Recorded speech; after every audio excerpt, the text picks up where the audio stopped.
In 6.2, lesson 6.2, we're going to be learning how to add and subtract radical expressions. So again, I'm going to show this more by example. You could read the PowerPoint in all the words, but examples of radical expressions, as you know, we've seen. But the thing is that you have to understand that the terms and the powers of the rad-and must be the same. So for example, if we have a situation where this is a cube, 5 cubed, and 6,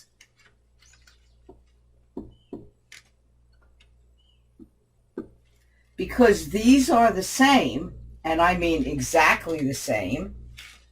This is a cubed root, this is a cubed root, and then the radicand inside here and in here are the same. We can add them up. So that means we can get 7 cubed root of 5. So they all have to be exactly the same. Or, for example, in an algebraic situation, if we have something like 2x square root of 6z plus, and in your PowerPoint means plus here, 3x square root of 6z. If you notice here and here, they're exactly the same. They're the same, have the same index. They have the same radicand thing inside the square root sign. So therefore now I can add, and they're both to the same variable power. So that means I can now add these two to get 5x square root of 6z. And that's what that would be equal to. So it's very, very important that the variable powers are the same and the radicals are exactly the same in order to add and subtract. Sometimes in order to see what I just showed you, meaning that the power and the radicals are the same, you must actually simplify it. So, for example, in a non-algebraic situation, we have square root of 18, 2 plus square root of 18. And you'd say, oh, Professor, I can't add those. They're very, very different. But the idea and what's important is you must simplify this one. So if we simplify it, square root of 2 plus, and we know the perfect square hidden there is 9 times 2, and we'll get the square root of 2 plus 3 square root of 2.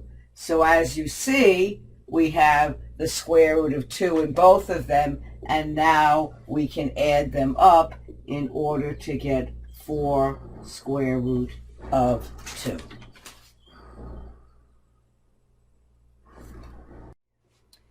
In example 1, we have the square root of 3 minus 2 square root of 3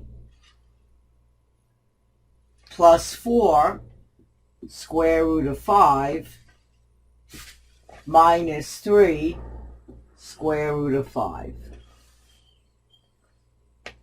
Now we see we can combine these two,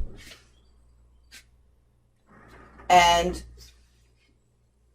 we can combine these two because they both are square root of 3, and we can combine these two because both are square root of 5. So that means 3 minus 2 square root of 3 will give us the negative square root of 3.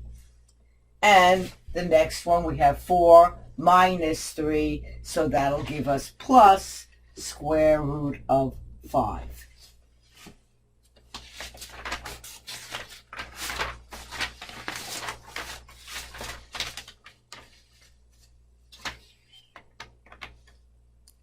Let's try another one. Number 2.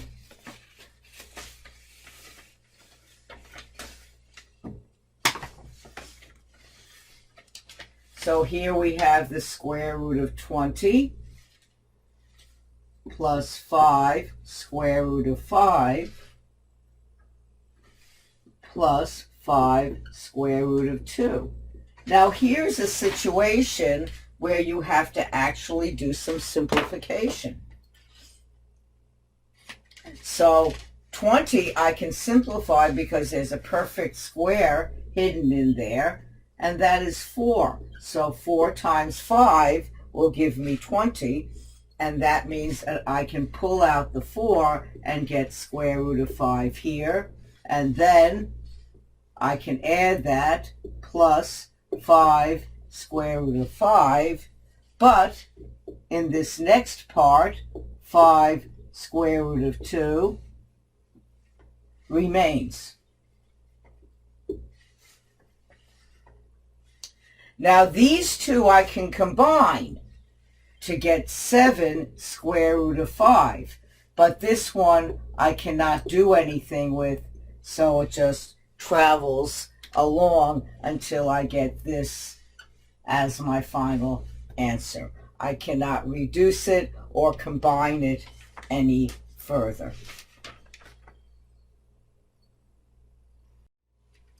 In example 3,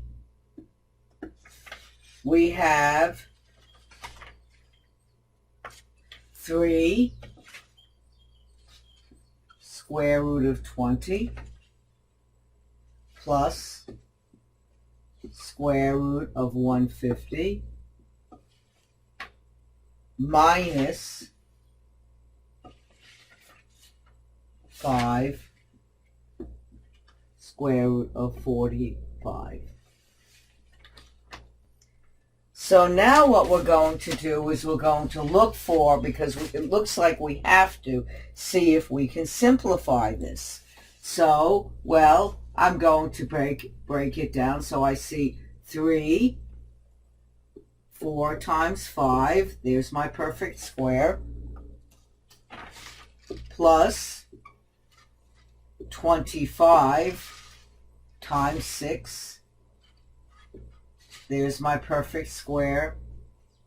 There's my perfect square from 150. And then minus 5 square root of 9 times 5. And here's my perfect square from 45. So now I see that I can take out that square, that perfect square, so it's 3 times 2 square root of 5 plus 5 square root of 6 minus 5 times 3 square root of 5. So now I have here, I have 6 square root of 5 plus 5 square root of 6 minus 15 square root of 5.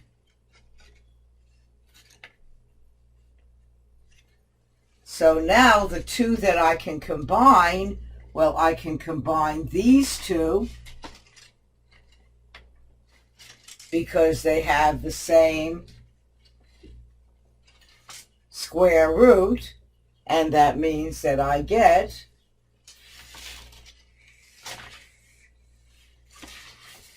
as my final answer -9 square root of 5 plus 5 square root of 6. And that would be my final answer.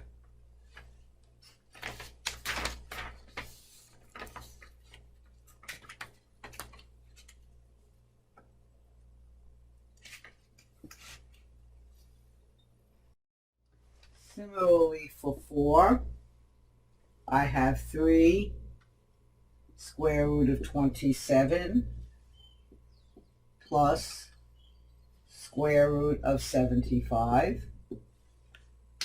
So now I look for those perfect squares hidden.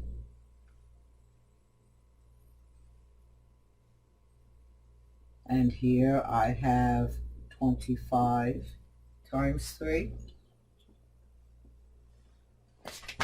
So that will give me 3 times 3 square root of 3 plus 5 square root of 3.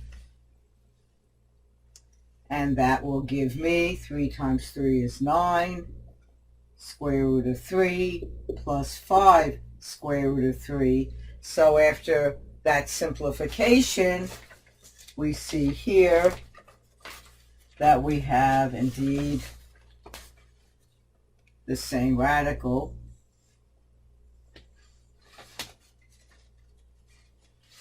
And we can combine those two to get 14 square root of 3.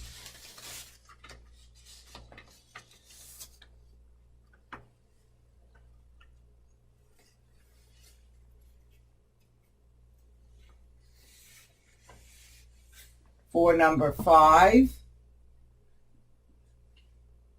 we have 2 square root of 45 minus 20 square root of 20. And again, we're going to have to simplify it to see if we can actually combine those two. So we have 2 square root of 9 times 5 from the 45 minus 4 times 5.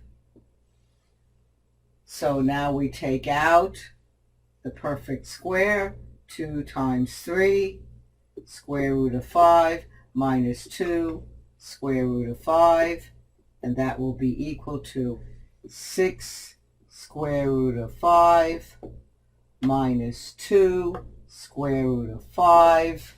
And as you see, again, we have, by simplifying it, we found that we can combine these two,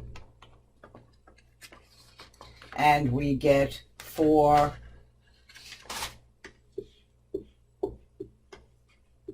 square root of 5.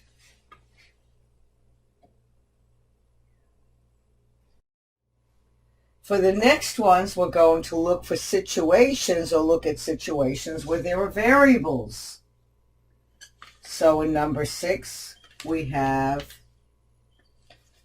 the square root of 5x squared minus 3 square root of 25x.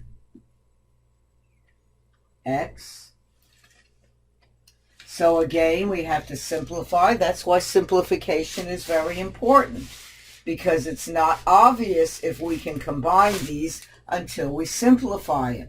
So it looks like here's the perfect square in there, so we can pull out the x, square root of 5. And here we have 3, and we have the 25, and that's times 5, but we get square root of x. So it doesn't look like we can combine them any further, because this is a square root of 5, and this one is a square root of x, and these are different, and therefore we cannot combine them any further.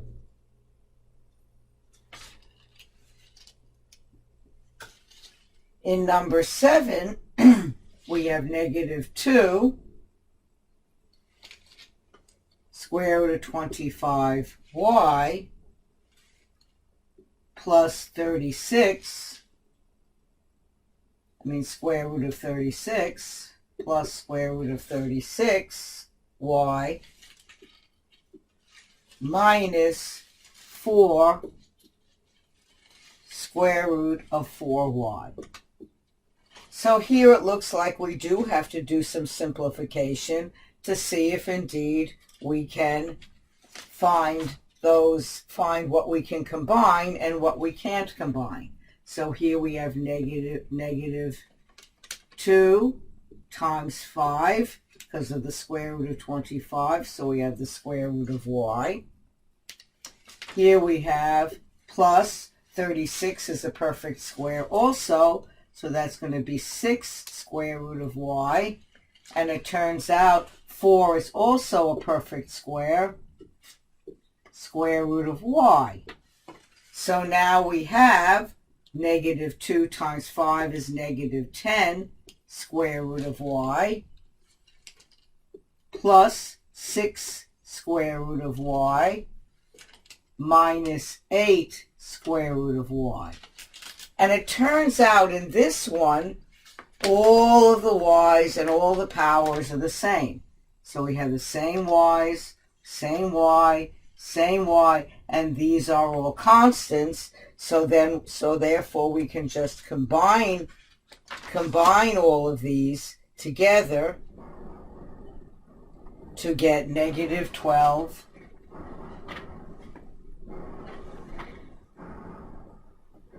square root of y.